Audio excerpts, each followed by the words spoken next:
আপনি যে কয়েকদিন যাবত আমাকে ফলো করতেছেন সেটা আমি লক্ষ্য করতেছি। তুমি যদি আমাকে একটু সুযোগ দাও তাহলে আমি 2 লাইনের সংক্ষেপে তোমাকে কথাটা বলতাম। কেক আর মোমবাতি নিয়ে এসেছি। আমার জন্মদিন তোমার মনে আছে? আমরা 7 জন মিলে এই কেকটা খেতে পারবো বাবা। আজকে আমি 3টা কথা বলবো, 3টা অক্ষরে 3টা কথা বলবো। বলদ, আপনি এটা বলদ। বলদ আমি। এই রুমেল ভাই ইনি কি আসলেই পাগল নাকি পাগলের নাটক করতেছে, নাটক সাজতেছে? কার সাথে কথা বলছিস? একা একা কথা বলছিস কেন? তুই প্রেমে টেমে পড়ে যাসনি তো?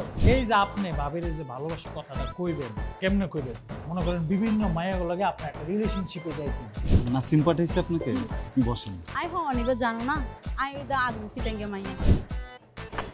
চলে না রুম ডেটে যাই।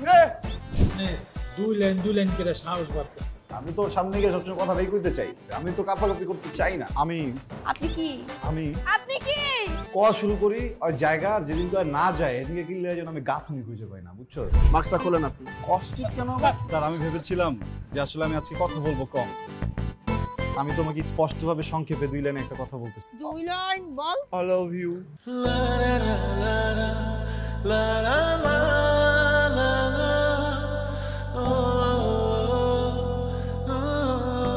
তোমাকে আমার বাসায় যেতে হবে, আমাকে তুমি বাসায় নিয়ে যে কি? কারণ আব্বা আম্মুর সাথে তোমার পরিচয় করতে হবে।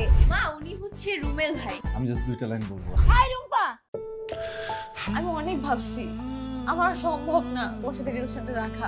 আমি বিশ্বাস করছিলাম যে তুমি হয়তো আমার সাথে সম্পর্কে আসলে মানে চেঞ্জ হয়ে যাবা, কিন্তু না, তুমি চেঞ্জ হও নাই।